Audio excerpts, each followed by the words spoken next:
Doctor ortho Ayurvedic oil and capsule, अब दर्द भी घुटने टेकेगा। आज है जनादेश का दिन। 5 राज्यों में वोटों की गिनती जारी। पश्चिम बंगाल, तमिलनाडु, केरल, असम, पुडुचेरी के कुल 824 विधानसभा सीटों में भाग्य का फैसला आज।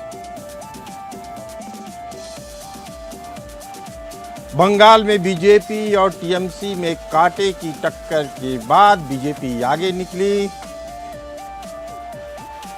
भवानीपुर के शुरुआती रुझानों में ममता बनर्जी को कड़ी टक्कर दे रहे हैं शुभेंदु अधिकारी। नंदीग्राम में बीजेपी के शुभेंदु अधिकारी आगे।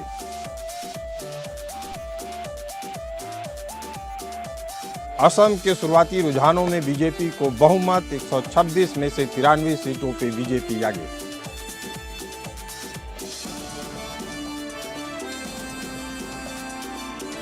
योगी कैबिनेट की बैठक आज। बैठक में तबादला नीति पर कैबिनेट में मुहर की संभावना। राज्य कर्मचारियों को 2% डीए देने का प्रस्ताव।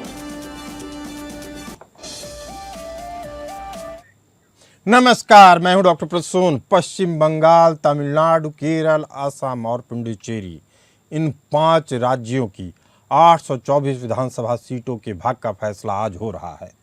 चुनाव आयोग की कड़ी निगरानी में वोटों की गिनती जारी है। ये चुनाव सिर्फ सत्ता बदलने का जरिया नहीं, बल्कि 2029 के लोकसभा चुनाव से पहले देश के राजनीतिक मिजाज का सबसे बड़ा लिटमस टेस्ट है। विवादों की परछाई भी कम नहीं हो रही, चाहे वह एसआईआर पर विपक्षी दलों का सवाल हो या वोटर लिस्ट से नाम कटने का आरोप। लेकिन आज जनता का जनादेश ईवीएम से बाहर निकलकर सबके सामने आ रहा है। आपको बता दें कि जिस तरीके से नतीजे आ रहे हैं, अगर पश्चिम बंगाल की बात करें तो 293 में से 255 सीटों का आंकड़े आ चुके हैं। बीजेपी 147-48 सीटों पे बढ़त बना के रखी है, यानी बहुमत लगभग पा चुकी है। टीएमसी 105 सीटों पे बढ़त बनाए हुए है। कांग्रेस महज 3 सीटों पे बढ़त बनाए हुए है। तमिलनाडु की बात करें तो टीवीए के पहली बार सबसे बड़ी पार्टी बनके उभरी है। हालांकि उसका यह पहला ही चुनाव है। थल्लापति विजय जो अभिनेता से राजनेता बने, उन्होंने अपनी पहली पारी में ही 6 लगा दिया है। वो सबसे बड़ी पार्टी बनके तमिलनाडु में उभरे हैं। 104 सीटों की बढ़त के साथ सबसे बड़ी पार्टी बनकर उभरे हैं। एआईएडीएमके 68 सीटों पे आगे है और डीएमके 55 सीटों पे आगे है। आपको बता दें कि केरल की बात करें तो केरल में कांग्रेस के गठबंधन वाली यूडीएफ 89 सीटों पे आगे है, एलडीएफ 47 सीटों पे और एनडीए को अभी तक कोई सीट नहीं मिली है, जबकि अन्य 4 सीटों पे आगे हैं। आसाम की बात करें तो बीजेपी ने रिकॉर्ड तोड़ अपने गठबंधन के जरिए 95 सीटों पे बढ़त हासिल कर लिया है। कांग्रेस को महज 29 सीटें मिलती दिख रही हैं, 2 अन्य आगे हैं। पुडुचेरी की बात करें तो एनडीए को 22 सीटें मिली हैं, कांग्रेस को महज 6 सीटें मिली हैं। आपको बता दें, इन आंकड़ों को देखें तो बीजेपी इन चुनाव में एक राज्य की और बढ़त बनाने जा रही है, यानी इस चुनाव से पहले बीजेपी 28 में से 21 राज्यों में या तो सीधे सरकार में थी या गठबंधन के जरिए सरकार में थी। लेकिन जो बंगाल से आंकड़े आ रहे हैं, अब 21 के बाद बीजेपी का आंकड़ा 22 राज्यों में सरकार बनाने का होगा। और इस तरह के जो अभी रुझान सामने आ रहे हैं, उसमें एक बड़ा निष्कर्ष यह भी है कि वामपंथी झुकाव वाले तमाम दल अब सिरे से खारिज किए जा चुके हैं देश की राजनीति में। इसी मुद्दे पर चर्चा करने के लिए हमारे साथ गेस्ट का एक बड़ा पैनल होगा। हमारे साथ ज्योति कृष्ण जी मौजूद हैं, जो पूर्व आईएएस हैं। कई बार आप चुनाव आयोग में जाके पर्यवेक्षक का भी काम किए हैं। आप बंगाल भी गए थे। आपसे पूछना चाहेंगे, बंगाल में जब आप रैली में गए और वहाँ सर्वेक्षण और पर्यवेक्षक के तौर पे भी देख रहे थे, तो क्या निष्कर्ष निकाला आपने? जी। बंगाल में मैं गया था रोड शो करने, और जो वहाँ भीड़ मैंने देखी, लोगों के जो मूड थे वो बिल्कुल बीजेपी की तरफ थे। मैं शुभेंदु अधिकारी जी से भी मिला था और कई प्रचारक से मिला। मुझे ये आभास हो गया कि ये परिवर्तन की रैली है और पब्लिक चाहती है बीजेपी को लाना, बीजेपी को देखना, बीजेपी को तौलना, बीजेपी की सरकार कैसा करेगी, ये एक चांस, एक मौका वहाँ की पब्लिक देना चाह रही थी। ये बड़ा स्पष्ट था और मेरा बिल्कुल ये आकलन है और शुरू से मेरा आकलन रहा है कि बीजेपी को इस बार स्पष्ट बहुमत मिलने वाला है बंगाल में। बंगाल बहुत दिनों से, 15 सालों से दीदी के रूल में रहा और कई फैक्टर्स थे जो दीदी की टीएमसी है उसके खिलाफ जा रहे थे। बहुत सारे स्कैंडल्स हुए, बहुत सारे आरोप लगे और बहुत ऐसी इंसिडेंट्स हुई जिसको लोग पसंद नहीं किए, जैसे आरजी कार का वो रेप इंसिडेंट है या कई इस तरह के इंसिडेंट्स हुए। उस पीड़िता की माँ, अभी खबर आ रही है कि उस पीड़िता की माँ अपने चुनाव क्षेत्र से लीड कर रही हैं, यानी जो परिणाम थे, जो ममता बनर्जी भरोसा जताती थी अपने यहाँ के राज्य की महिलाओं में, वह महिलाएं ही उनसे पूरी तरह असंतुष्ट दिखीं। तुष्टीकरण की राजनीति और महिलाओं के साथ अभद्रता, रेप जैसी घटनाएं ममता बनर्जी के वोट बैंक में सेंधमारी का सबसे बड़ा कारण साबित हुई। हमारे साथ इसी मुद्दे पर बात करने के लिए केसी जैन जी मौजूद हैं, बीजेपी प्रवक्ता, और एडवोकेट मान सिंह जी, कांग्रेस प्रवक्ता। आप दोनों मेहमानों का भी इस डिबेट में बहुत बहुत स्वागत है। केसी जैन जी, बधाई दे दे बंगाल के लिए आपको कि अभी थोड़ा इंतजार कर लें? सत्ता पा चुके हैं आप, आंकड़ों में, रुझानों में दिख रहा है। जी,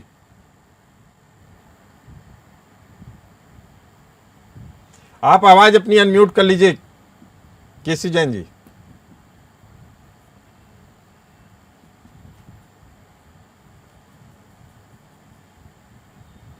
आवाज नहीं आ रही केसी जैन जी, हम दोबारा जोड़ने की कोशिश करेंगे। एडवोकेट मान सिंह चौहान जी, बंगाल में जो नतीजे आ रहे हैं, क्या आवाज आने वाली आपको? जी आ रही है? जी जी, केसी जैन जी बताइए। ये जो टाइमिंग है, अब इस समय लगभग 11:15 का टाइम हो रहा है, 10:30 से ऊपर हो गया है और ऐसे में देखा गया है कि उसकी जो रिजल्ट है वो ऐसा नहीं कि बैलेट का है कि एक एक वोट गिरा जा रहा है और बहुत टाइम लगेगा। अब तक जो रिजल्ट रहा है और इस तरीके के जब भी रिजल्ट हुए, लगभग स्थिति अंत तक, चूंकि 4 बजे तक लगभग बिल्कुल क्लियर हो जाता है, लेकिन जो बढ़त दिखाई दे रही है,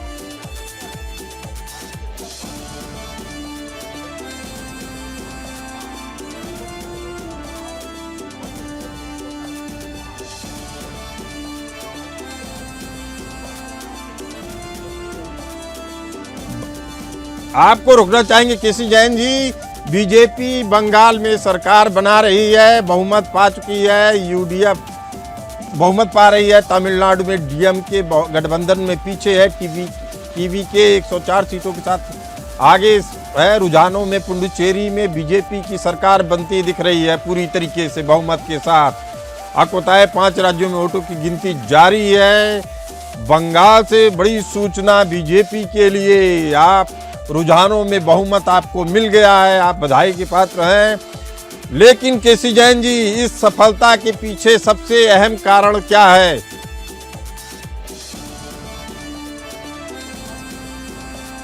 पर जो जनता ने भरोसा दिखाया है, इसके पहले आप देखिए, शायद बिहार उसकी का वजह चुनाव क्या है रहा, केसी जैन जी? सीधा सवाल, सीधा जवाब, वजह क्या है? नहीं, वजह सबसे बड़ी बात यही है कि ममता जी का जो भ्रष्टाचार रहा और जिस तरीके से वहां पर सनातनियों को प्रताड़ित किया गया, रेप, गुंडागर्दी, अत्याचार, और आपने देखा पिछले चुनाव के बाद जहां जहां पे ममता जी हारी, क्योंकि 3 सीटों से बढ़ करके अब 77 पे पहुंची, तो बहुत सारी नई जगह थी, बहुत सारी नई सीटें थी जहां पे ममता जी को हार का सामना करना पड़ा। और उसके बाद उन्होंने वहां पे किस तरीके से लोगों लोगों को घर से निकाल करके हिंदुओं को वहां पर मारपीट। आप कह रहे हैं एक तो ममता बनर्जी का क्रूर प्रशासन, दूसरा तुष्टीकरण की नीति ममता दीदी को ले डूबी। हमारे साथ मौजूद है एडवोकेट मान सिंह चौहान जी, कांग्रेस प्रवक्ता। केरल से आपके लिए अच्छी खबर है, आपको भी सत्ता मिल चुकी है। इसे आप कितनी बड़ी जीत मानते हैं? ये जीत श्रीमान जी सभी की है। केरल में कांग्रेस पार्टी सरकार बनाने जा रही है और साथ ही साथ मैं पहले तो आपका धन्यवाद करूंगा और आपके सभी दर्शकों को मैं प्रणाम करता हूं और पैनलिस्ट सभी को प्रणाम करता हूं। ये केरल में कांग्रेस सरकार बना रही है, इसके लिए आप सभी को शुभकामनाएं।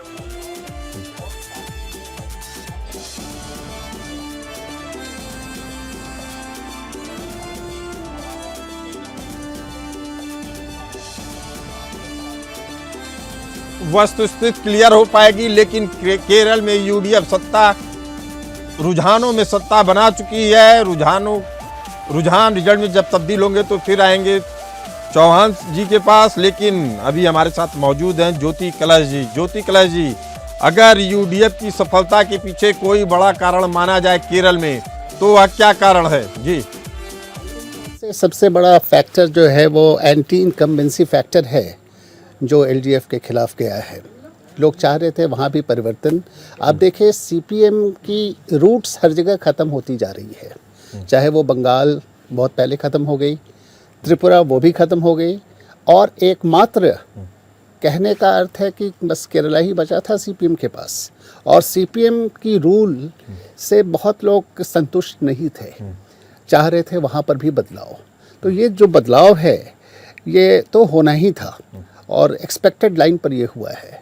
यही बात मैं आपको अभी बता रहा था कि बंगाल में भी एक क्रांति जैसी वहाँ पर बड़ा स्पष्ट दिख रहा था कि लोग चाह रहे थे परिवर्तन, और हर चीज़ एक्सपेक्टेड लाइन पर हो रही है। आसाम लेकिन में तमिलनाडु में बड़ा ठल्ली विजय सत्ता के करीब हैं। हालांकि अभी पूर्ण बहुमत के करीब नहीं पहुंचे हैं, लेकिन ये तय है कि सबसे बड़ी पार्टी के रूप में तमिलनाडु में विजय, अभिनेता से राजनेता बने विजय टीवी के पार्टी के अध्यक्ष, वह सत्ता के करीब हैं।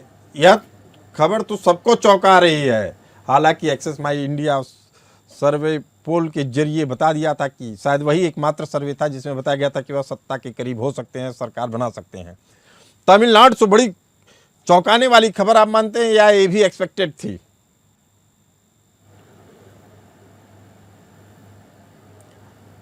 ज्योति जी, मेरे हिसाब से तमिलनाडु में अभी भी मैं रुझान पर नहीं जा रहा हूँ।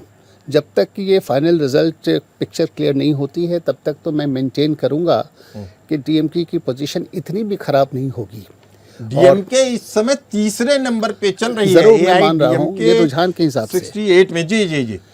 और अब वो बैलेट पेपर का मामला नहीं है, अब तो राउंड शुरू हो गया है, 4-5 राउंड निकल चुके हैं।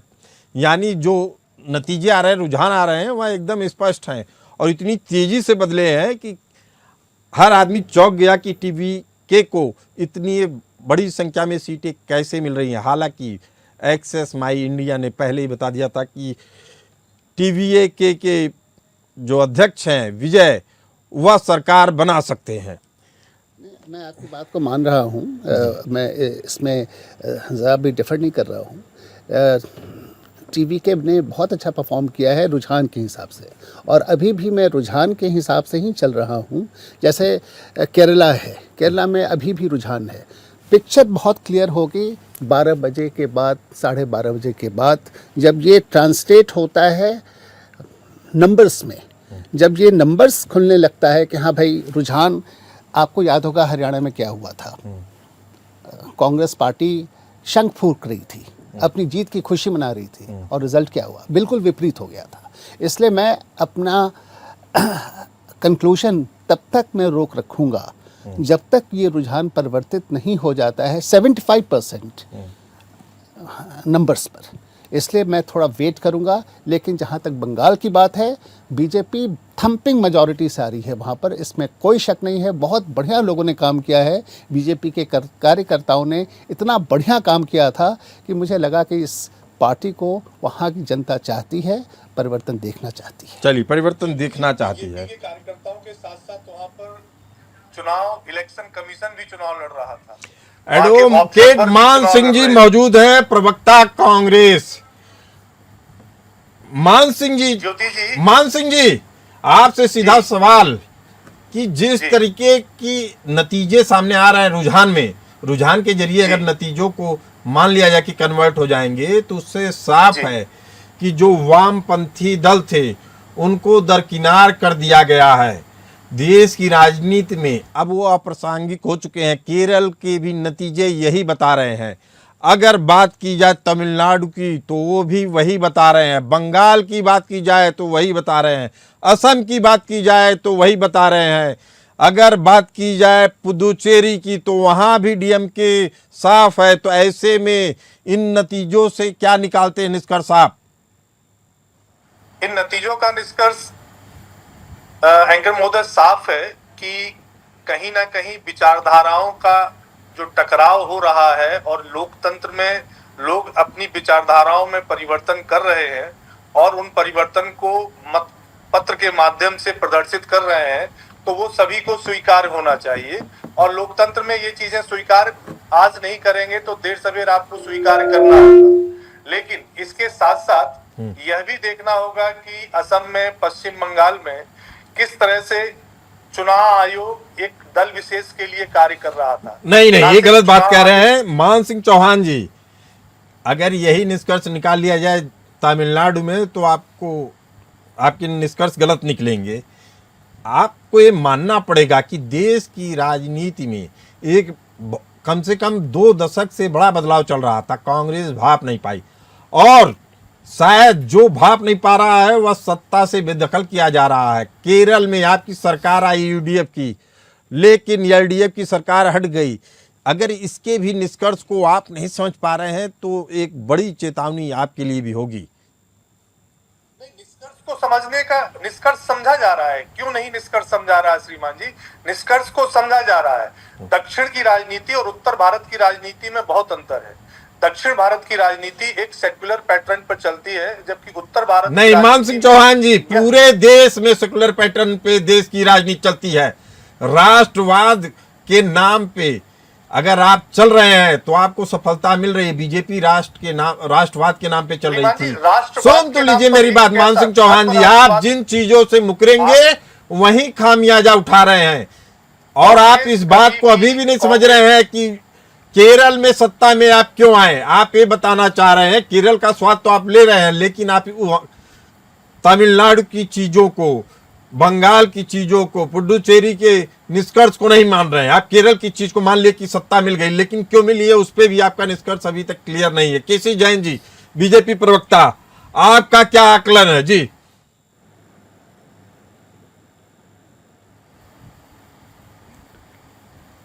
हमारी आवाज आपको मिल रही है? जी जी आ रही है। देखिए क्या है कि अभी कांग्रेस के साथी जो बात कह रहे थे कि यहाँ पर चुनाव आयोग लड़ रहा था, तो ये कौन सा आंकड़ा है, कौन सा गणित है? एक जगह पे चुनाव आयोग चुनाव लड़ रहा है, एक जगह पे नहीं लड़ रहा है। दूसरी बात ये कि अगर चुनाव आयोग चुनाव लड़ रहा था तो आप क्यों गायब हो गए? ममता जी को 100+ सीटें कैसे मिल रही है भाई वेस्ट बंगाल में? आप तो 3-4 पे सिमट के रह गए। आप भी वहां चुनाव लड़ रहे थे, सारी सीटों पर चुनाव लड़ रहे थे। तो अगर हमको चुनाव लड़ा रहा था चुनाव आयोग, चलिए हम जीत गए, सरकार हमने बना ली, लेकिन आप तो 2-3 सीटों पे सिमट के रह गए। आपको ममता जी को टक्कर क्यों नहीं दे पा रहे भाई? भाजपा को आप टक्कर नहीं दे पाए, चलिए ठीक है, क्योंकि भाजपा के साथ चुनाव आयोग है आपके हिसाब से, लेकिन ममता जी को आप टक्कर दे पा रहे हैं क्या? आप तो ममता जी को हटाना चाहते हैं। आपको डर इस बात का है कि कल को अगर केंद्र में सभी गठबंधन घटक दल बन करके अगर कोई गठबंधन बनाते हैं तो ममता जी उसका नेतृत्व करेंगी। ममता जी को नेतृत्व से हटाना, इसलिए आप सारी सीटों पे वहां पे अड़े। दिल्ली में क्या हुआ? एसआईआर के माध्यम से 27 लाख लोगों को मत देने से वंचित कर दिया गया। मान सिंह चौहान जी, श्रीमान जी, SIR के जरिए उन लोगों को हटाया गया, 57 लाख लोगों को जो मृत्यु मर गए थे, जिनका कोई अस्तित्व नहीं था, उनके नाम पे भी फर्जी वोटिंग होती थी, उसको रोका गया है। आपको यह सच्चाई स्वीकार करनी होगी। मान सिंह चौहान जी, जब आप किसी भी संस्था पे भरोसा नहीं करते हैं तो केरल के भी नतीजों को आपको इनकार कर देना चाहिए। मान सिंह चौहान जी, अगर मैं कह रहा हूं, अगर आपको चुनाव आयोग पे थोड़ा भी संदेह है तो केरल की जीत से आप इनकार कर दीजिए। केरल की जीत, एंकर महोदय, केरल की जीत का पर्सपेक्टिव अलग है और वेस्ट बंगाल की जीत का पर्सपेक्टिव नहीं, चुनाव आयोग के पर्सपेक्टिव में आप बात कर रहे हैं। एक मिनट मान सिंह चौहान जी, आप चुनाव आयोग के पर्सपेक्टिव में बात कर रहे हैं, उसी के पर्सपेक्टिव में बात करिए आप। वहां आप पश्चिम बंगाल का मैटर आपने देखा, माननीय सर्वोच्च न्यायालय में गया और सर्वोच्च न्यायालय ने स्वयं इलेक्शन कमीशन को फटकार लगाई और स्वयं इलेक्शन कमीशन ने इसको स्वीकार किया कि हमने 27 लाख लोगों को, आप जीत रहे हैं, बंगाल में हम जीत रहे हैं और दोनों जगह मैं आपको मान सिंह चौहान जी एक बड़ी बात बता रहा हूँ। मान सिंह चौहान जी, मैं आपको एक बड़ी बात बता रहा हूँ। आप इस चीज को स्वीकार करिएगा और अपने पार्टी के फोरम पे भी बता सकते हैं, बता दीजिएगा कि एक एंकर महोदय ने बताया था। आपको बता रहा हूं कुछ निष्कर्ष। बंगाल में जो इतनी भारी मात्रा में वोटिंग हुई है, पहले जो अल्पसंख्यक समुदाय होते थे उनके मन में डर भरा जाता था कि अगर आपने वोट नहीं दिया तो आपका अस्तित्व खत्म हो जाएगा। यही डर भरा गया अब की बहुसंख्यक समुदाय में, जो अपने घरों से निकलकर भारी संख्या में, अगर 10 थे तो 10 लोग निकल के आए और वोट दिए। यही आपके हार का कारण है। पहली बार बंगाल चुनाव में चुनाव आयोग की शक्ति के कारण एक भी आदमी की मौत नहीं हुई हिंसा में, नहीं तो दर्जनों मारे जाते थे। गिनते गिनते परेशान हो जाता था। रेप और बलात्कार की घटनाएं आम हो गई थी चुनाव में। पहली बार चुनाव आयोग ने इस तरह के कड़े कदम उठाकर पूरी तरीके से निष्पक्ष चुनाव कराया और शायद यही कारण है कि केरल में यूडीएफ पूरी तरह से सत्ता में आ रही है। ज्योति कलश जी, बंगाल चुनाव के पर्सपेक्टिव में आपको बताया कि 2 लाख नहीं, अगर चुनाव आयोग पक्षपात करेगा तो हर जगह करेगा। ज्योति कलश जी, चुनाव आयोग पे निशाना साधना कहां तक उचित होगा? बिल्कुल ही गलत। जो कांग्रेसी एडवोकेट साहब हैं जो कह रहे हैं, ये बात बिल्कुल गलत है। चुनाव आयोग एक ऐसी संस्था है जिसके ऊपर आरोप लगाना बिल्कुल गलत होगा। बहुत ही डिसिप्लिन वे में वो काम करता है। मैं तो maximum number of elections conduct करा चुका हूँ इस पूरे हिंदुस्तान में, और मेरा पर्सनल एक्सपीरियंस सही कहता है कि चुनाव आयोग के ऊपर उंगली उठाने वाला खुद गलत होता है। आप ईवीएम के साथ छेड़खानी नहीं कर सकते हैं। कांग्रेस के साथ सबसे बड़ा प्रॉब्लम आज यही है कि अगर वो हारती है तो दोषारोपण करती है, ईवीएम खराब है, रिगिंग हुई है। ये कहना बिल्कुल उचित नहीं होगा। आप इसे एक्सेप्ट कीजिए। ये इलेक्शन कमीशन ऑफ इंडिया एक ऐसा इंस्टीट्यूशन है जो बिल्कुल स्वच्छ है। मैं वहाँ काम कर चुका हूँ, मैं जानता हूँ वहाँ के सिस्टम को। SIR जो उन लोगों ने अपनी प्रक्रिया चलाई थी, इसमें कितने इलीगल इमिग्रेंट्स को हटाया गया है, मृतकों को हटाया गया है, डुप्लीकेशंस को हटाया गया है। ये सब चीजें अगर नहीं, एक मिनट आप मेरी बात सुनिए, एक मिनट आप मेरी बात सुनिए। अगर यही कांग्रेस, अगर यही टीएमसी दूसरे स्टेट में जीतती तो आज आपके कहने का तरीका बदल जाता। आप क्या बात करते हैं? बीजेपी का सिंबल होता है। आप इतना आप इस इलेक्शन कमीशन को ट्रांसपेरेंट बता रहे हैं, तो ये भी बताइए कि मान सिंह चौहान जी, मैंने आपको बोल दिया कि अगर आपको चुनाव आयोग की भूमिका पे संदेह है तो केरल वाली जो सत्ता वाली सीटें हैं उसको छोड़ दीजिए। आप कहिए फिर से चुनाव कराइए। नहीं, मान सिंह चौहान जी, मीठा मीठा गप हो गया, कड़वा कड़वा तू ये कैसे चलेगा? केसी जैन जी यही कह रहे हैं। सुन तो लीजिए। अब चौहान साहब, दूसरे की भी बात सुनिए। आप बंगाल में परफॉर्मेंस केसी जैन जी, बाकी 21 से 22 राज्यों में आपकी सरकार बन गई है। इसके पीछे सबसे बड़ा मुद्दा क्या है? मोदी जी का चेहरा या हिंदुत्व या राष्ट्रवाद? केसी जैन जी, लड़ना ही नहीं था। इलेक्शन कमीशन ने चुनाव कंप्लीट कर दिया। केसी जैन जी, आप अपनी बात करिए। बीजेपी की जीत को सुनिश्चित कर दिया था। 27 लाख वोटरों को दरअसल क्या डिफ्रेंचाइज है कर दिया। कि कांग्रेस के सफाए का, पूरे देश से जो कांग्रेस का सफाया हो रहा है, इसका बहुत बड़ा कारण ये है कांग्रेस की सोच। कोई सफाया नहीं हो रहा श्रीमान जी। आज भी पान इंडिया एकमात्र पार्टी कांग्रेस पार्टी है। वो इस चीज का आपका अस्तित्व भी उन राज्यों में नहीं है जहां पर कांग्रेस पार्टी का अस्तित्व। चुनाव हम जीते तो क्यों जीते और हारे तो क्यों हारे। अगर ये एक जगह पे चुनाव जीत रहे हैं, केरल में जैसे चुनाव ये जीत रहे हैं, तो इनको मूल्यांकन करना चाहिए कि भाई केरल में हमने बढ़त क्यों हासिल की, वहां पे हम क्या नई चीज लेकर के आए, जनता को हमने क्या भरोसा दिलाया, किस चीज पे काम करते। और भारतीय जनता पार्टी क्या है कि भारतीय जनता पार्टी हमेशा इस चीज पे काम करती है। अगर हम जीत जाते हैं, हमारी सीटें बढ़ती हैं, हम उसका भी मूल्यांकन करते हैं, पूरा उसका सर्वेक्षण होता है, क्या चीजें जनता को पसंद आई, क्या चीजें जनता के बीच में होनी चाहिए, क्या काम बाकी पार्टियों ने नहीं किया जो हम करने जा रहे हैं, जो जनता को पसंद आ रहा है। आप उत्तर प्रदेश के केसी जैन जी आपको रोकना चाहेंगे, आंकड़ों पे फिर जाते हैं।